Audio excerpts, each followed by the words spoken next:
Olá, amigos com Ferrugem na Veia, Fábio para mais um vídeo. Estou trazendo aqui para vocês agora um conteúdo diferente para o canal, onde eu vou elencar nos próximos vídeos, começando com o de hoje, na década de 60, os carros mais divertidos, os carros mais legais e os carros mais excêntricos de cada década que você tem que dirigir um dia. Eu vou colocar essa seleção primeiro, os do meu gosto, e das próximas eu vou aceitar a sugestão de vocês, deixando aqui embaixo a sua sugestão nas mensagens. Estou colocando aqui alguns, não são todos, eu poderia estar colocando muito mais modelos, mas dos anos 60 são os que eu considerei mais bacanas. Tomara que vocês gostem do vídeo, se inscrevam no nosso canal, divulguem nosso canal e nosso conteúdo para os amigos e bora pro vídeo!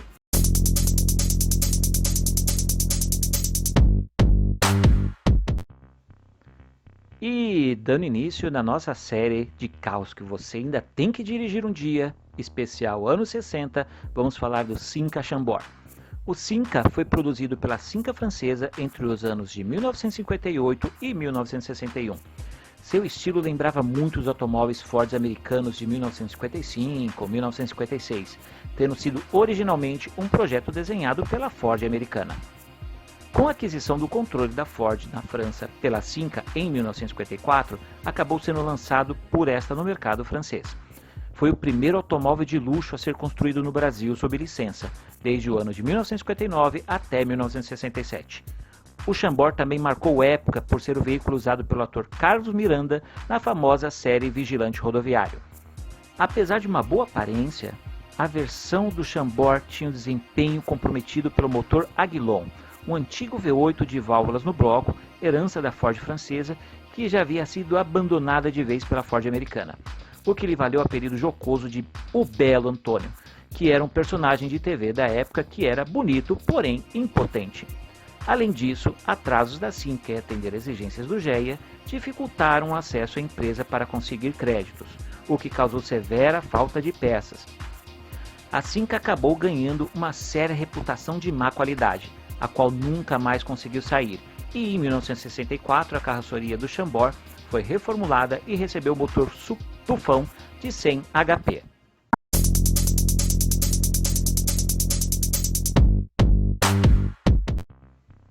E continuando com os clássicos dos anos 60 que você ainda tem que dirigir um dia, vamos falar dele, o Aero Willys. O Aero Willys foi fabricado pela Willys Overland do Brasil entre os anos de 1960 e 1971.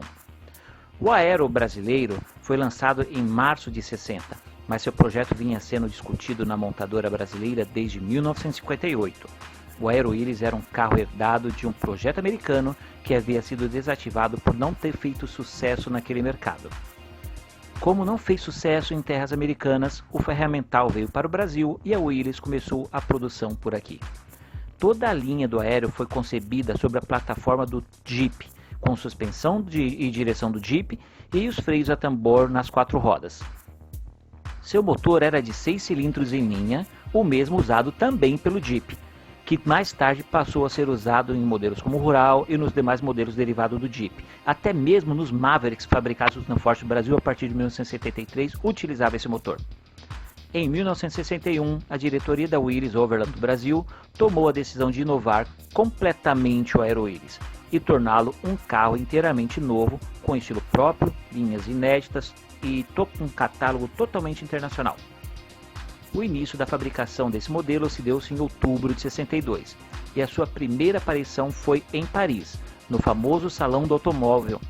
Entre as muitas novidades internacionais, aparecia um carro brasileiro com 110 cavalos motor, concepção e estilos novos, e era o primeiro carro inteiramente concebido na América Latina.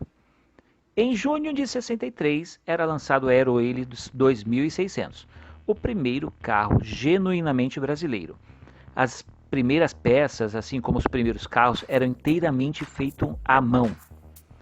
O sucesso foi imediato, tanto que em 1966 foi lançado uma nova versão mais luxuosa, batizada de Itamaraty, que vinha equipado com acessórios de época sofisticados, com bancos de couro e ar-condicionado. Em 67 foi lançado o Itamaraty Executivo, a primeira limusine fabricada no Brasil. Em 1968, a Willys foi comprada pela Ford e aos poucos foi mesclando o Aero Willys com seu Ford Galaxy. Também houve a tentativa de adaptação do motor V8 do Galaxy no Aero. Em 71, a Ford anunciou que aquele seria o último ano de fabricação do automóvel, devido à queda de suas vendas, e em 72 foram vendidos os últimos Aero Willys Itamaraty, sendo que seu motor ainda continuou sendo utilizado na base do Maverick, que foi lançado no ano seguinte, de 1973.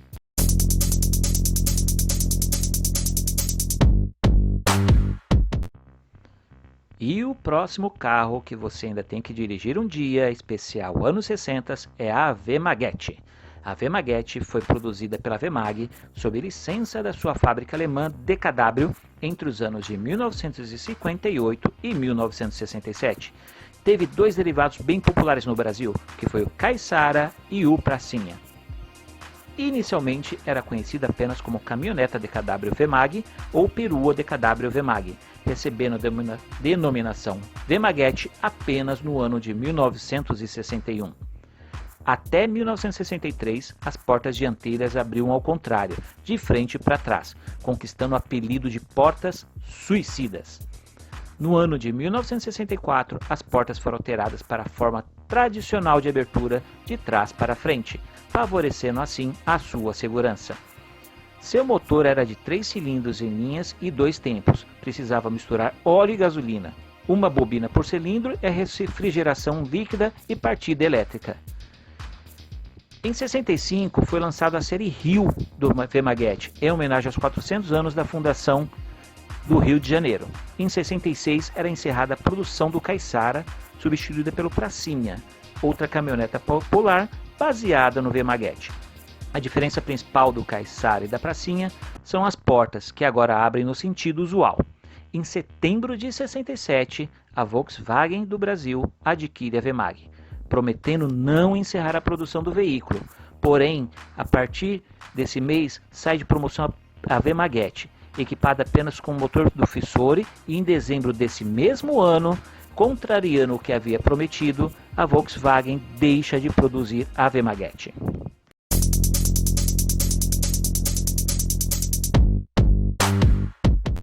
E continuando nossa série daqueles carros que você ainda tem que dirigir dos anos 60, vamos falar dele, do Fusca. No final de 59, o VW Sedan, mais conhecido por nós como Fusquinha, passa a ser produzido no Brasil. E os seus modelos dos anos 60 são os que mais marcaram esse veículo, com suas linhas clássicas, lindos para-choques e o famoso farol olho de boi. No ano de 59, o Fusca passou a ser oficialmente produzido no país, com 54% de nacionalização de suas peças. Dentre as novidades, o novo volante cálice, maçanetas externas também ganharam botão de acionamento, para-sol emborrachado e a janela traseira aumentou de tamanho, passando a ser retangular a partir deste modelo. Em 1962, o Fusca passou a ter chassi nacional, faróis com facho, gancho cabide nos para-choques e novas lanternas traseiras, vidros laterais basculantes e reservatório do lavador de para-brisa pneumático preso no estepe. Em 1963, ganhou bancos dianteiros quadrados com costura eletrônica, novo descanso de braço, reservatório de fluido de freio de plástico, além de amortecedor de direção. O ano de 66, já como modelo 67, o Fusca ganha um vidro traseiro 20% maior e depois um limpador de para-brisas com novos braços e palhetas. Estes últimos modelos também possuem um motor de 1.200 cilindradas e tampa traseira com maçaneta de girar. No ano de 67, a Volkswagen lançou o motor de 1.300 cilindradas com 46 cavalos, que veio substituir o antigo 1.200 cilindradas de 36 cavalos. Nas propagandas apareciam com os carros com uma cauda de tigre saindo da traseira com alusão à maior potência. Vale notar que durante esta época que o Fusca sedimentou a Volkswagen no mercado nacional, permitindo o lançamento de outros derivados no mercado nacional como o VW 1600, TL, Variante, Karmann Ghia, Variante 2 e até a própria Brasília. Em 1968, o Fusca ganha sistema elétrico de 12 volts e retrovisor externo de série no modelo Bracinho. 69, no final da nossa década, o espelho retrovisor vira o modelinho raquete. Em retrospecto, embora muitos falem que o Fusca de 54 a 69 só tenha mudado o vigia traseiro e o para-brisa, neste período foram feitos mais de 2.500 mudanças no motor e em outras partes do automóvel.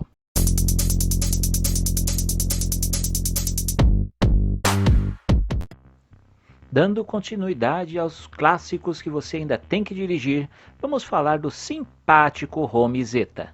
Este microautomóvel, uma espécie de BR-800 das antigas, começou a ser produzido em 1956, mas com sua produção que foi até 1961, e por isto vale a pena colocar ele na nossa lista. O Home Zeta foi um automóvel produzido aqui no Brasil entre 56 e 61 pelas Indústrias Home S.A., com sede em Santa Bárbara do Oeste, interior de São Paulo. Em 55, a Wizo concedeu os direitos de produção do Zeta para a empresa brasileira Indústrias Home S.A., fabricante de máquinas industriais e agrícolas, fundada em 1930. Em 28 de agosto de 1955, foi publicada a notícia no jornal Diário de São Paulo, informando que as indústrias Home produziriam o Home Zeta no Brasil. Lançado em 5 de setembro de 1956, o Home Zeta, equipado com um motor de 2 tempos, com uma única porta frontal, consistiu no primeiro automóvel de passeio de fato fabricado em território brasileiro. Então, o nosso querido Home Zeta foi o primeiro veículo fabricado em terras tupiniquins.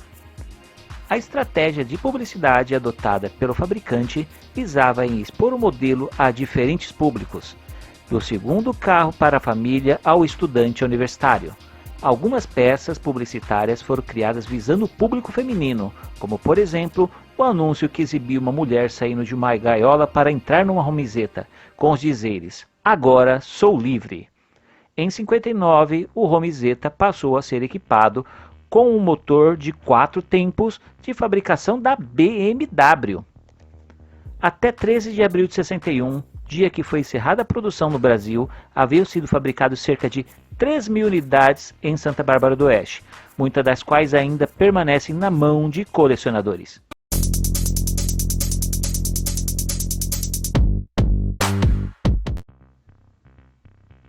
O próximo carro de nossa lista é o Dauphine, também conhecido como Gordini. O Renault Dauphine foi fabricado pela Renault em 1956. A versão brasileira foi fabricada sob licença da Renault pela Willys Overland do Brasil, entre os anos de 1959 e 1968. O Dauphine foi o primeiro automóvel de passeio da Willys Overland do Brasil, que já fabricava o utilitário rural Willys e o Jeep Willys naquela época. Foi lançado com motor de 4 cilindros, leve, fácil de dirigir, barato e econômico. O consumo ficava entre 14,5 e 17 km por litro. O Dauphine, por esses critérios, se popularizou rapidamente. Porém, tinha uma suspensão frágil para o nosso asfalto. E isso causou uma série de problemas nas precárias estradas brasileiras da época. E a fragilidade logo rendeu ao Dauphine uma má fama junto ao público brasileiro, que deu o apelido dele de Leite Glória, baseado numa publicidade de época de um leite em pó instantâneo que tinha como slogan a frase "desmancha sem bater". Além disso, como o carro capotava com uma certa facilidade, deu-lhe a fama de um carro inseguro. Em 1962, sofreu diversas alterações, que causaram o rebatismo do carrinho para o outro nome que ficou famoso, como Gordini. Na verdade, o nome do preparador de motores de carros de corrida Almide Gordini, que trabalhava na área de competições da Renault, foi dado a essa nova versão do carrinho. Em 1966, surgiram os novos frisos, nova posição da tampa do radiador e reforços na suspensão. As lanternas traseiras também eram diferentes e, opcionalmente, freio a discos nas rodas dianteiras. Na parte mecânica, o Dauphine foi usada toda a base do Projeto M, concebido em parceria entre a Willys brasileira e a Renault. Porém, Antes que o novo veículo fosse lançado, a fábrica foi comprada pela Ford do Brasil em 1967, que deu continuidade ao projeto e lançou futuramente o famoso Corcel. Sim, o Projeto M, que deu origem ao Corcel, nada mais era que uma segunda geração do Gordini, que não foi para frente. Pela parte francesa, o projeto do conjunto deu origem ao Renault 12. O Dauphine Gordini participou de um teste de resistência em outubro de 64 para tentar melhorar a fama do modelo no Brasil, o que não deu muito certo, mas não deixa de ser um clássico excelente para você andar um dia.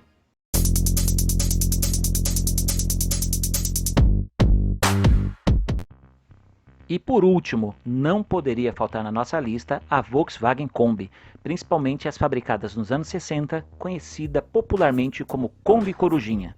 A Volkswagen produziu a Kombi entre 1950 e 2013. Em 2014, devido a um decreto que os carros deveriam adotar freios tipo ABS e airbags frontal duplo, a Kombi teve que ser descontinuada por não suportar esses tipos de equipamento dentro de sua estrutura. No Brasil, o carrinho foi fabricado ininterruptamente entre setembro de 57 e dezembro de 2013, sendo praticamente o automóvel mais antigo no mercado no país e considerada precursora das vans de passageiros e cargas. Antes da chegada oficial da Volkswagen no Brasil, o grupo Brasmotor, aquele mesmo que construiu os primeiros Fuscas, passou a montar o carro em 1953 e a partir de setembro de 57 sua fabricação começou a ser feita pela própria Volkswagen no Brasil. Este veículo foi muito usado por empresas de transporte de cargas e pessoas, tendo uma participação importantíssima no progresso do nosso país. Também era oferecido como carro ideal para famílias grandes. A Corujinha é hoje um carro muito desejado e valorizado, podendo ser encontrada com preços acima de centenas de milhares de reais no mercado de usados. Infelizmente, muitas das nossas Kombis estão sendo exportadas para fora e caindo na mão de colecionadores estrangeiros. Mas, se você tiver a oportunidade de pegar uma Kombi com aquela sensação de dirigir quase que na frente do vidro, é indescritível. Aquela marcha que não passa, que enrosca, aquele volante com 10 voltas de folga. Mesmo assim, é muito divertido e muito bacana, vale a pena. E espero que vocês tenham gostado desse vídeo com essas sugestões. Futuramente, nas próximas semanas, traremos vídeos com os melhores carros que você ainda tem que dirigir da década de 70. Muito obrigado por vocês assistirem, deixem seu gostei e inscrevam-se no nosso canal e divulguem para seus amigos. Valeu!